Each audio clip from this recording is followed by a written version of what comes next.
पै पै जोडून खरेदी केलेली कार काल अवघ्या काही मिनिटांमध्ये पूर्ण नष्ट झाली। हिंसाचार पीडित दहिकर कुटुंबियांची कैफियत। घरात एकट्याच असताना दारावरही दगडफेक झाल्याचा भयावह अनुभव।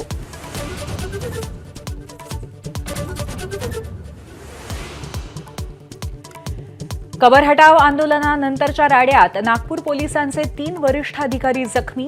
3 उपायुक्त हॉस्पिटलमध्ये तर एक मुकामार बसूनही ड्युटीवर। डीसीपी निकेतन कदम यांच्या हातावर कुऱ्हाडी नेवार।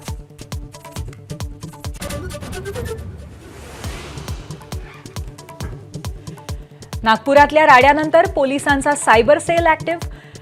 तब्बल 1,500 सोशल मीडिया हँडल्सवरती करडी नजर। आक्षेपार्ह व्हिडिओ आणि पोस्ट शेअर करणाऱ्यांची ओळख निश्चित।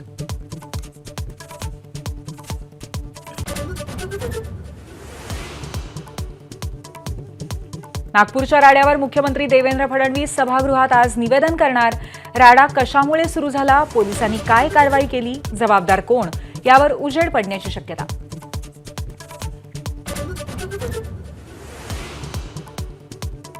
समाजकंटकांवरती कठोर कारवाई करणार। महसूल मंत्री चंद्रशेखर बावनकुळेंचं राडा झालेल्या परिसराची पाहणी केल्यानंतर आश्वासन। नागपूर शांत ठेवणं ही सर्वांची पहिली जबाबदारी असल्याचंही वक्तव्य।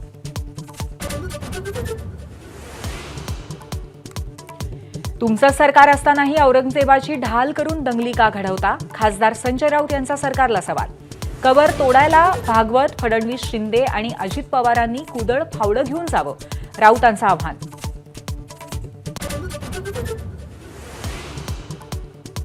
राज्यातला एक मंत्री बिनबोभाट विखारी द्वेष पसरवतोय।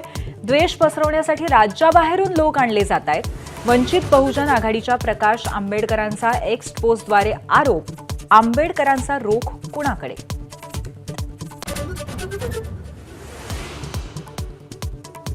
मुख्यमंत्र्यांच्या औरंगजेबाशी तुलना करणाऱ्या सपकाळांवरती उपमुख्यमंत्री शिंदेंचा हल्लाबोल।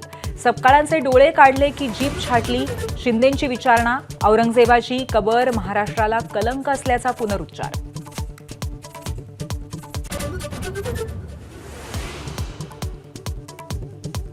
नागपूरचा राडा हा ठरवून केलेला प्रकार। स्थानिक आमदार प्रवीण दटकेंचा आरोप।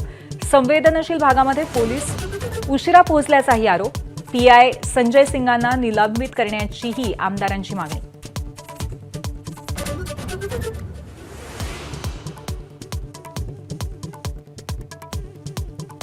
नागपुरातल्या राड्यावरती राज्यसभेत चर्चा करण्यासाठी काँग्रेसच्या रेणुका चौधरी यांचा प्रस्ताव।